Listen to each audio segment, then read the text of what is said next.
Auzubillahiminash-shaytonir-rajim. Bismillahir-rahmanir-rahim. So the dear students, welcome again to the Al-Munir Biology. मैं हूं सिकंदर हयात, आपका biology instructor.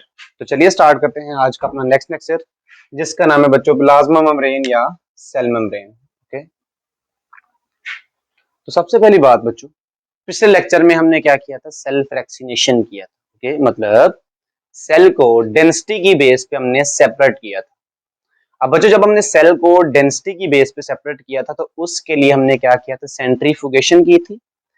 जब हमने सेंट्रीफ्यूगेशन की तो हमें पता चला कि जिसकी डेंसिटी ज्यादा है वो नीचे आ गया है, जिसकी डेंसिटी उससे कम है वो उससे ऊपर, जिसकी डेंसिटी उससे कम है वो उससे ऊपर आ गया था।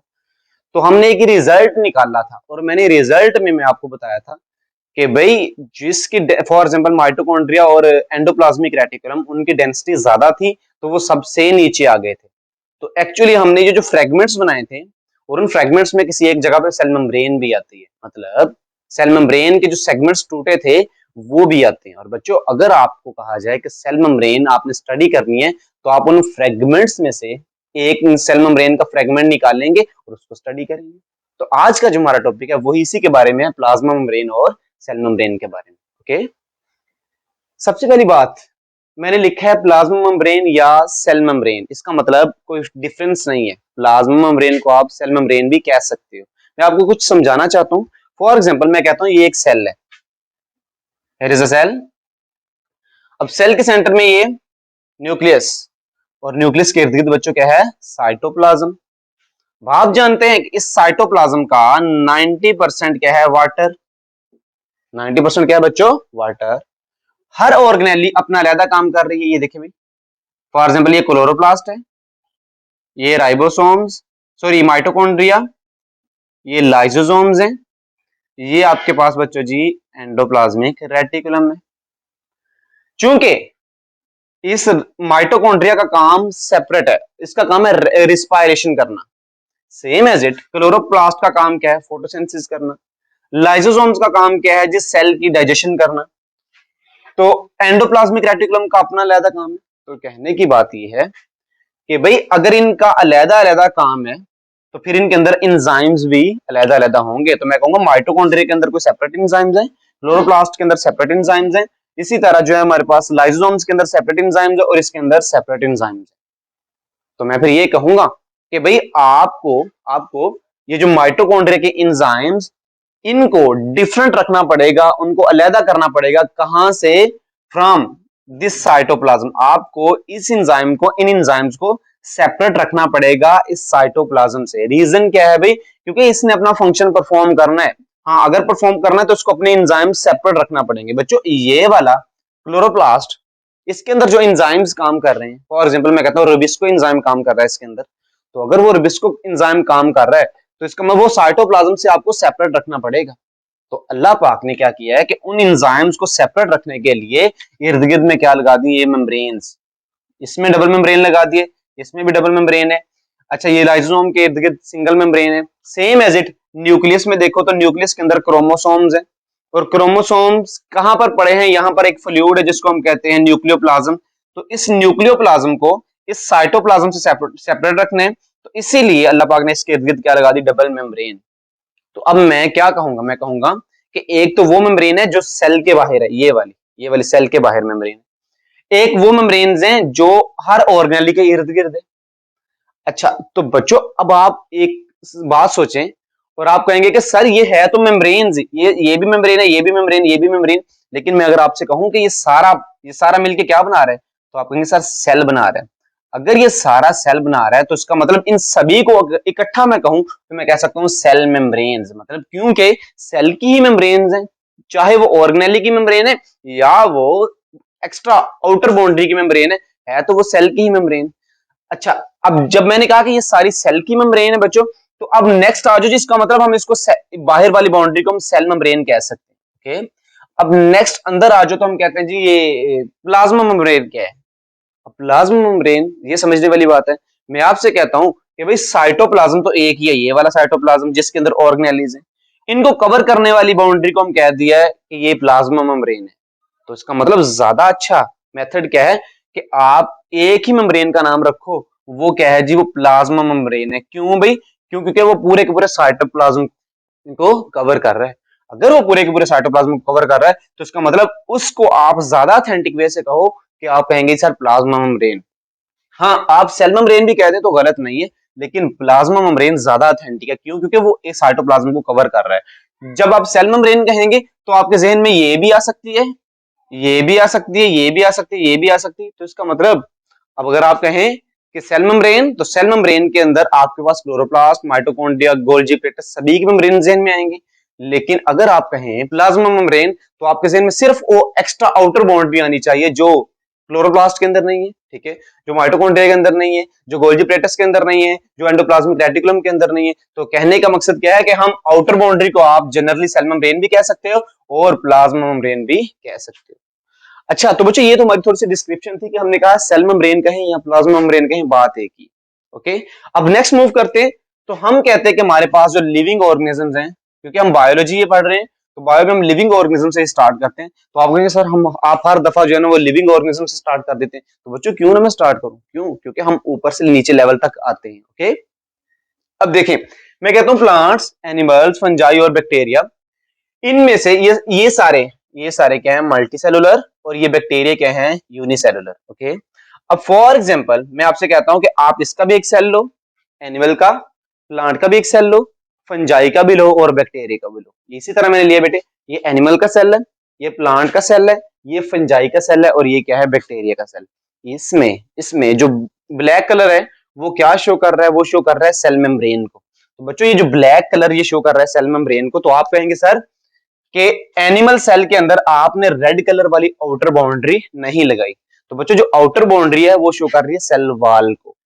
तो फिर इसका मतलब मैं ये कहूंगा कि सिर्फ एनिमल सेल ऐसा है जिसके अंदर सेल वॉल नहीं है। बाकी प्लांट हो, फंजाई हो या वो बैक्टीरिया, उन सभी के अंदर सेल वॉल मौजूद है। ओके, अब उनके अंदर सेल वॉल है तो आपकी बुक वाला क्या कहता है? वो कहता है कि भाई प्लांट सेल के अंदर एक्स्ट्रा बाउंड्री वो कौन सी है? Cell wall. तो ऐसे ही बच्चों अगर ये प्लांट का सेल है ना तो उसमें एक्स्ट्रा बाउंड्री सेल मेम्ब्रेन नहीं है, सेल वॉल है।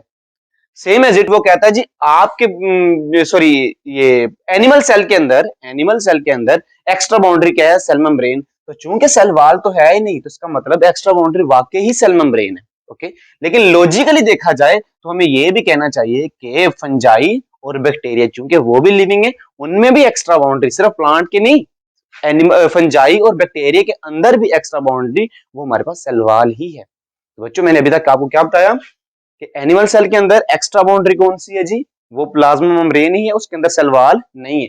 लेकिन प्लांट्स, फंजाई या बैक्टीरिया का सेल देखो उनमें एक्स्ट्रा बाउंड्री कौन सी है? वो है बच्चों सेल वॉल, वो सेल मेम्ब्रेन नहीं है। अच्छा नेक्स्ट देखते हैं। तो मैं क्या करता हूं, ये एनिमल सेल लेता हूं, क्योंकि एनिमल सेल मल्टी सेलुलर है और मल्टी सेलुलर में आप लेवल ऑफ ऑर्गेनाइजेशन देखें तो आप कहते हैं सर इंडिविजुअल, इंडिविजुअल से छोटे आते हैं ऑर्गन सिस्टम, ऑर्गन से आते हैं ऑर्गन्स और ऑर्गन से नीचे आते हैं टिश्यूज। तो मैंने क्या किया है? एक टिश्यू लिया है, ये एनिमल का एक टिश्यू लिया बच्चों। ये जरा ध्यान से बातें मेरी समझना कि ये एक एनिमल टिश्यू है। इस एनिमल टिश्यू में आपको डिफरेंट सेल्स नजर आ रहे हैं। ओके, अभी जो डिफरेंट सेल्स हैं तो उनमें मैं कहूंगा कि ये एक सेल, ये दूसरा, ये तीसरा, ये चौथा, ये पांचवा, ये छठा।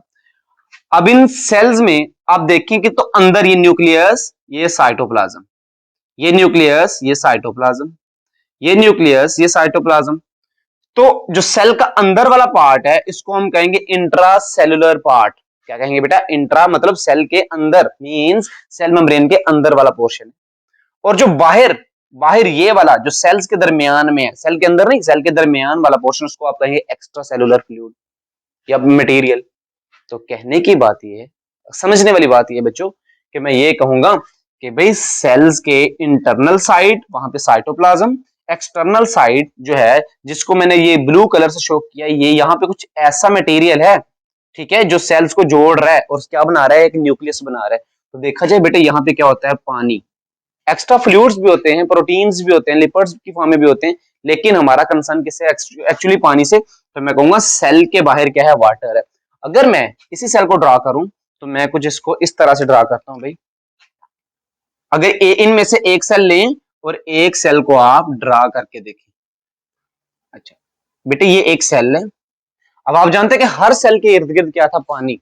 तो इसका मतलब मैं कहूंगा कि इसके बाहर, ये सेल के बाहर क्या है, वाटर है।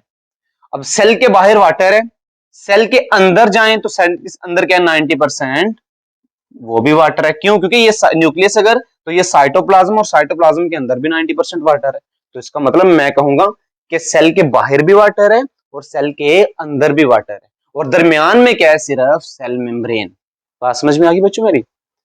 तो मैंने एक बात क्लियर की, वो ये है कि सेल के बाहर भी वाटर है, एक्वस मीडियम है, और सेल के अंदर भी वाटर है, वो क्या है, एक्वस मीडियम। और दरमियान में आ गई सेल मेम्ब्रेन, तो मैं कहूंगा सेल मेम्ब्रेन इंटरनल और एक्सटर्नल मटेरियल को या मीडियम को सेपरेट कर रही है। तो आपका एक्स्ट्रा सेलुलर फ्लूइड जो बाहर वाला और इंट्रा सेलुलर फ्लूइड जो अंदर वाला है, उनको कौन सेपरेट कर रहा है, वो सेपरेट कर रही है सेल मेम्ब्रेन। तो भैया जिसके बारे में हमने पढ़ना है वो ये सेल मेम्ब्रेन है। तो आपको पहली बात पता चल गई कि सेल मेम्ब्रेन एक्चुअली एक्स्ट्रा और इंट्रा सेलुलर फ्लूइड को सेपरेट करती है। और बच्चों बहुत इंपॉर्टेंट चीज ये है कि भाई सेल के बाहर भी वाटर है और सेल के अंदर भी वाटर है। अब आप कहेंगे कि सर सेल मेम्ब्रेन बनी किस चीज की है, एक्चुअली इसकी कंपोजिशन क्या है, हमें ये भी तो पता चले ना कि इसकी कंपोजिशन क्या है, ये किस चीज से बनी है। तो सबसे पहले बेटा बेसिक स्ट्रक्चर देखा जाए, तो मैं कहता हूं फॉर एग्जांपल इतने से पोर्शन को मैं कट करके बड़ा करके देखता हूं, इतने से पोर्शन को मैं कट करके बड़ा करके देखता हूं, तो मुझे पता चलता है कि सेल मेम्ब्रेन के अंदर बेसिकली लिपर्ड्स पाए जाते हैं। क्या पाए जाते हैं बच्चों? लिपर्ड्स। तो मैं कहूंगा कंपोजिशन में पहला पॉइंट जो है वो ये है कि सेल के अंदर पाए जाते हैं लिपर्ड्स। अब अगर सेल के अंदर लिपर्ड्स पाए जाते हैं तो सबसे पहले में थोड़ा सा लिपर्ड्स को देखना चाहिए। अब जरा देखें बच्चों, हम कहते हैं कि लिपर्ड्स कुछ इस तरह के होते हैं, उनकी एक हेड होती है, दूसरी उनकी टेल। अभी जो हेड है इसके अंदर क्या होता है, फॉस्फेट ग्रुप, और ये जो टेल है, टेल ये बेसिकली बनी होती है फैटी एसिड्स। तो बच्चों हेड जो है वो फास्फेट ग्रुप की है और टेल बनी है फैटी एसिड्स की। अब मैं कहूंगा जो फैटी एसिड्स है ना, ये जो फैट एक्चुअली ये वो लिपर्ड्स हैं, जो सेल मेम्ब्रेन को बना रहे हैं, तो इसका मतलब मैंने कहा कि फैटी एसिड जो हैं ये वाले, इसमें ये जो फैटी एसिड है बेटे ये होते हैं नॉन पोलर। ये क्या होते हैं बच्चे? नॉन पोलर ऐसी चीज होती है जो पानी के अंदर हल नहीं होती, क्योंकि उसके ऊपर कोई चार्ज नहीं होता। और पानी के ऊपर ऑक्सीजन पे negative charge, partial negative, hydrogen दोनों पे क्या होता है, पार्शियल पॉजिटिव चार्जेस, जिसकी वजह से पानी पोलर है। और चूंकि ये फैटी एसिड्स के हैं नॉन पोलर, तो हमें लाइक डिसॉल्व लाइक रूल क्या बताता है, वो हमें बताता है कि भाई कोई भी पोलर चीज नॉन पोलर के अंदर हल नहीं हो सकती। तो इसका मतलब मैं कहूंगा कि ये फैटी एसिड्स पानी के अंदर हल नहीं हो सकते। अगर वो पानी के अंदर हल नहीं हो सकते तो इस पोर्शन में को मैं कहूंगा हाइड्रोफोबिक। क्या कहूंगा बेटा? हाइड्रोफोबिक।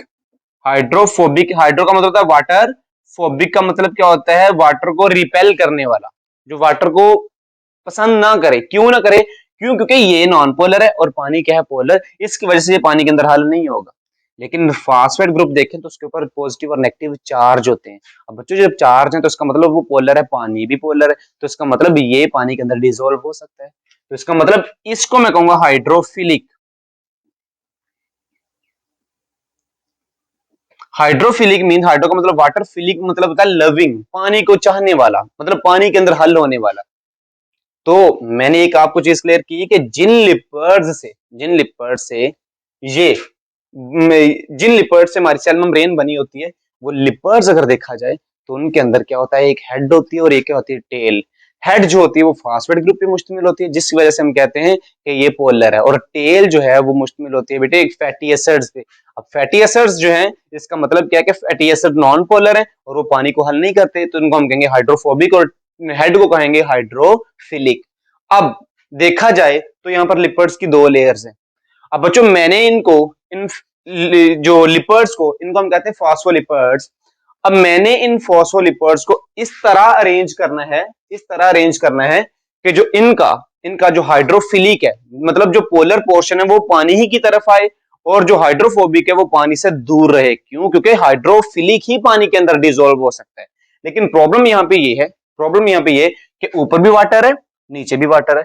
फिर इसका मतलब मुझे कहना पड़ेगा कि जो हेड है इसको ऊपर भी रखना पड़ेगा और नीचे भी रखना पड़ेगा। क्यों? क्योंकि नीचे भी 90% वाटर है और सेल के बाहर एक्स्ट्रा सेलुलर फ्लूइड में भी वाटर है। तो इसका मतलब जब मैं इसको अरेंज करवाऊंगा मैं इस तरह अरेंज करवाऊंगा कि इनका जो हेड है, जो पोलर है, वो पानी की तरफ आए और जो उनके टेल है वो सेंटर में आए, ताकि वो पानी के अंदर डिजोल्व तो है ही नहीं, तो इसका मतलब हम इनको पानी से दूर रखेंगे। अब जरा देखिए बेटे, मैं इसकी दो लेयर्स बनाऊंगा, तो दो लेयर्स में कुछ इस तरह बना रहा हूं कि इसकी हेड है, मैं ऊपर रख दिया, ये हेड है, इसको मैंने ऊपर रख दिया, हेड को मैंने ऊपर। तो आप लोग क्या देख रहे हैं कि चूंकि ऊपर पानी था तो मैंने हेड को ऊपर रखा। क्यों? क्योंकि हाइड्रोफिलिक है, मतलब वाटर लविंग है। क्यों वाटर लविंग है? क्योंकि वो पोलर है और नीचे भी पानी है, तो इसका मतलब नीचे भी मैं हेड को ऊपर रख रहा हूं, नीचे वाली तरफ।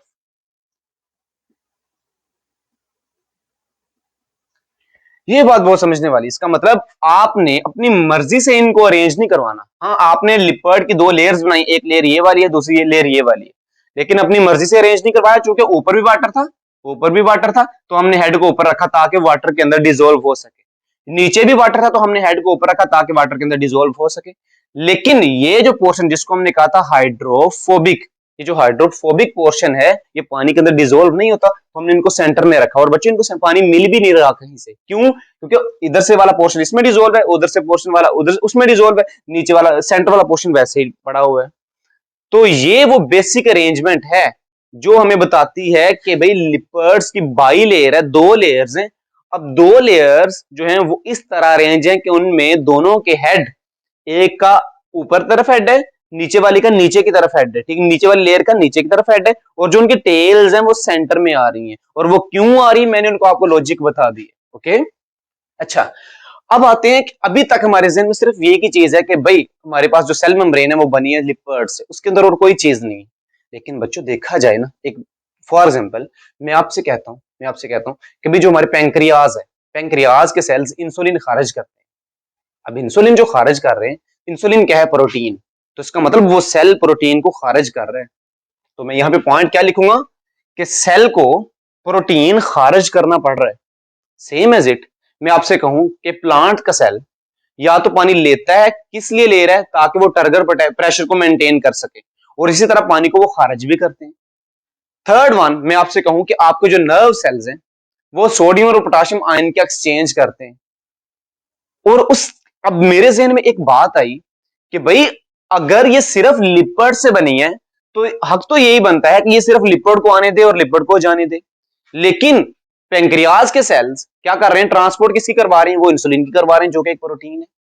प्लांट के सेल्स वाटर की एक्सचेंज करवा रहे हैं, और same as it neuron cells क्या कर रहे हैं? पॉजिटिव और नेगेटिव आयंस की एक्सचेंज करवा रहे हैं। तो इसका मतलब फिर मेरे जहन में बात आई कि भाई अगर लिपिड होते तो सिर्फ लिपिड की एक्सचेंज होती, चूंकि दूसरी चीजों की भी एक्सचेंज हो रही है, तो इसका मतलब मैं कहूंगा कि भाई ये जो सेल मेम्ब्रेन है सिर्फ लिपिड से नहीं बनी, इसके अंदर कोई एक्स्ट्रा चीज भी है जो दूसरी चीजों को आने जाने की इजाजत दे रही। फॉर एग्जाम्पल वाटर को आने जाने की इजाजत देगी, फॉर एग्जाम्पल जिन पॉजिटिव और नेगेटिव आयन, पोटाशियम और सोडियम आयंस, इनको आने जाने की इजाजत देगी, और सेम एज इट प्रोटीन को आने जाने की इजाजत देगी। तो फिर हमने कहा कि काफी नहीं है कि हम यही कह दें कि सेल मेम्ब्रेन बनी होती है सिर्फ लिपिड से, हमें यह भी कहना पड़ेगा कि इसके अंदर कोई और भी चीज है, और जिसका नाम हमने दे दिया जी प्रोटीन्स।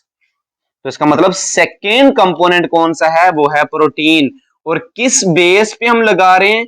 क्यों? क्योंकि जो ट्रांसपोर्ट हमें बता रही है कि लिपिड के अलावा भी चीजें ट्रांसपोर्ट हो रही हैं, तो इसका मतलब लिपिड अगर होते तो सिर्फ लिपिड की ट्रांसपोर्टेशन होती, और अब यहाँ पे मुख्तलिफ चीजों की ट्रांसपोर्टेशन हो रही। So I can say that it is not enough to say that lipids are only component of the cell membrane. हमें यह भी कहना पड़ेगा कि प्रोटीन्स भी वहां पे होते हैं। ओके, अब बच्चों क्वेश्चन ये आता है कि लिपिड्स की लेयर का तो हमें पता है कि वो डबल लेयर की फॉर्म में है, ठीक है, लिपिड्स किस तरह अरेंज है? डबल लेयर की फॉर्म में।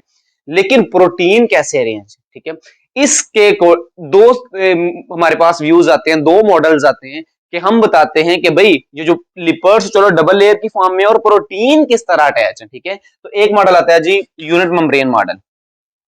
बच्चों ये यूनिट मेम्ब्रेन मॉडल दिया था जे डेविड रॉबर्टसन ने। अब जे डेविड रॉबर्टसन क्या बताता है? कहता है कि जी लिपिड बाइलेयर तो ऐसे ही है। अब बेटे इसको मैं अगर सेपरेट करके लिखूं तो मैं नीचे बना देता हूं आपके, मैं कहता हूं ये सेल है, इस सेल का आप ये वाला पोर्शन बड़ा करके देखेंगे, ये साइटोप्लाज्म, और न्यूक्लियस, ये न्यूक्लियस, ये साइटोप्लाज्म है। अब इस सेल का पोर्शन बड़ा करके देखें तो आपको पता चलेगा कि एक्चुअली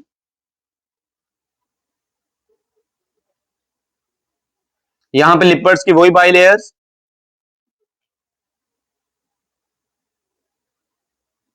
सेम एज इट, नीचे की तरफ हेड और ऊपर की तरफ टेल। ओके। अच्छा बच्चों जी, ये हमें जे डेविड रॉबर्टसन क्या बताता है, वो कहता है कि भाई जो प्रोटीन्स हैं, जो आपने कहा कि प्रोटीन भी है, तो वो किस तरह रेंज है, उसने कहा जी इस तरह। फॉर एग्जांपल मैं ऊपर भी प्रोटीन की लेयर लगा दूं, देखिए बेटी, और नीचे भी प्रोटीन की लेयर लगा दूं। इस मॉडल को हम कहते हैं यूनिट मेम्ब्रेन मॉडल या सैंडविच मॉडल। क्योंकि सैंडविच क्या है, फॉर एग्जाम्पल आपके पास जो है ना दो ब्रेड है, एक ब्रेड ऊपर दूसरी ब्रेड नीचे, नीचे दरमियान में अंडा। तो सेम एज इट, अगर ये ब्रेड है, ये वाली भी ब्रेड है, दरमियान में लिपिड क्या है, वो अंडा है। तो कहने का जो है ना वो मतलब ये है कि भाई अकॉर्डिंग टू द रॉबर्टसन जो हमारे पास प्रोटीन्स हैं वो इस तरह अरेंज है। अब बच्चों जरा समझने वाली बात, आप खुद भी इस चीज का आइडिया लगा सकते हो कि हमें प्रोटीन की जरूरत कैसे महसूस हुई, हमें क्यों पता चला कि प्रोटीन भी है। क्यों? क्योंकि ट्रांसपोर्ट एक्चुअली हो रही है लिपिड्स की, सॉरी, लिपिड्स के अलावा वाटर की भी ट्रांसपोर्ट हो रही है। ओके। उसके बाद जो है वो आयंस की भी ट्रांसपोर्ट हो रही है। तो बच्चों यहाँ पे अगर ऊपर भी प्रोटीन लेयर आ जाएगी, नीचे भी प्रोटीन लेयर आ जाएगी, तो इसका मतलब ट्रांसपोर्ट तो फिर इफेक्ट होगी। क्यों? क्योंकि ये चीजों को अंदर आने ही नहीं देगी।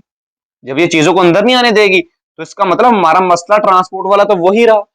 सो दैट इज वाई हम कहेंगे कि भाई ये वाला मॉडल ठीक नहीं है।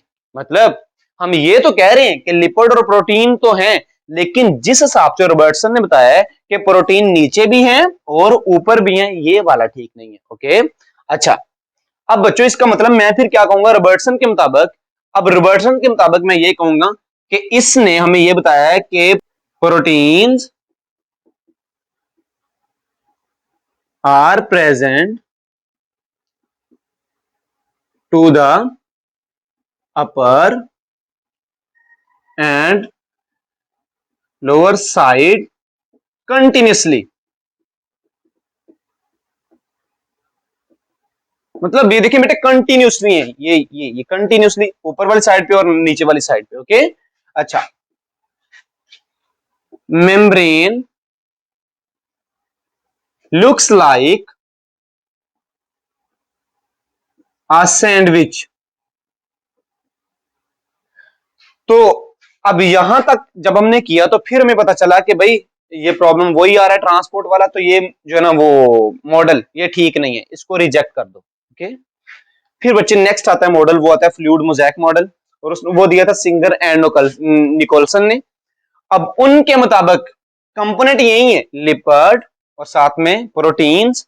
बच्चे वो बताते हैं कि कहते हैं कि एक्चुअली देखा जाए ना तो सेल कैसा है। फॉर एग्जांपल अगर उसको मैं यहाँ पे ड्रॉ करूं नीचे, तो आप देखेंगे कि सेल को आप बड़ा करके देखें,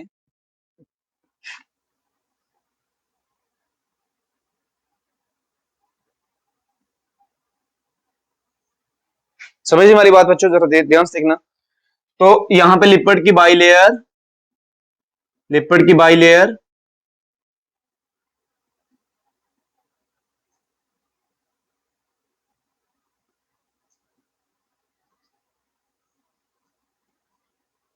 और इसके जो सेंटर पोर्शन है वहां पर क्या है, प्रोटीन्स। और प्रोटीन अगर मैं ड्रा करूं तो मैं कुछ इस तरह ड्रा कर रहा हूं।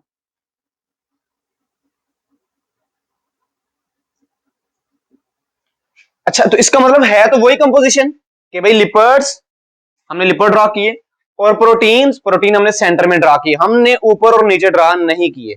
बेटा ये वो मॉडल जिसमें अगर इसको आप और एक्सटेंड करें तो आप कहेंगे सर ये और जो है इस तरह प्रोटीन्स है। और बच्चों ये याद रखें, ये जो प्रोटीन्स नजर आ रहे हैं आपको, इन प्रोटीन्स को मैं कहूंगा कि ये कंटिन्यूसली नहीं है, ये मोज़ेक मैनर, मोज़ेक मैनर हम कहते हैं जिसमें चीजें छोड़ के, मतलब ये प्रोटीन है, उसके बाद कुछ पोर्शन आता है लिपिड का, फिर आते हैं प्रोटीन, फिर पोर्शन आता है लिपिड का। तो इसका मतलब ये जो पोर्शन है इसको हम कहते हैं it is called mosaic manner. Mosaic manner की वजह से हमने कहा it is called fluid mosaic model.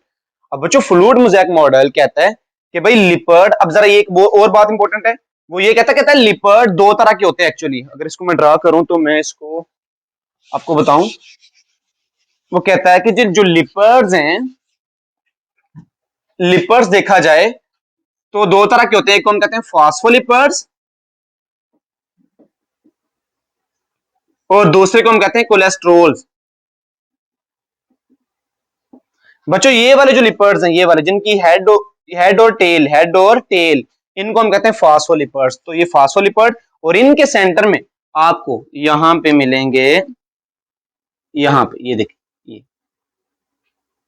कोलेस्ट्रोल्स। क्या मिलेंगे बेटे? कोलेस्ट्रोल। तो बेटा एक न्यू चीज हमें पता चल गई कि भाई अगर लिपिड है तो लिपिड एक तरह के नहीं है, लिपिड बेसिकली दो टाइप्स के हैं। There are two types of lipids. One is the phospholipid, जो किसके अकॉर्डिंग है, वो यूनिट मेम्ब्रेन मॉडल के अकॉर्डिंग भी है। लेकिन फ्लूइड मोज़ेक मॉडल वाला क्या बताता है, एक और चीज एडिशन करता है कि भाई यहां पर हमारे पास फास्फोलिपिड्स के दरमियान में कोलेस्ट्रोल्स भी हैं। These are the cholesterols. अब ये जो कोलेस्ट्रोल्स है तो इसका मतलब लिपिड कितने तरह के हो गए? दो तरह के। एक एक्स्ट्रा चीज वो क्या बताता है कि भाई अब इसका मतलब कंपोजिशन में तीन चीजें हो गई। हम कहेंगे कि प्रोटीन्स और लिपिड, लिपिड की दो types, one is the phospholipid and other one is the cholesterol. अब बच्चों नेक्स्ट हमारे पास आता है, वो आता है जी, कहता है इसके अंदर कार्बोहाइड्रेट्स भी होते हैं, कार्बोहाइड्रेट्स।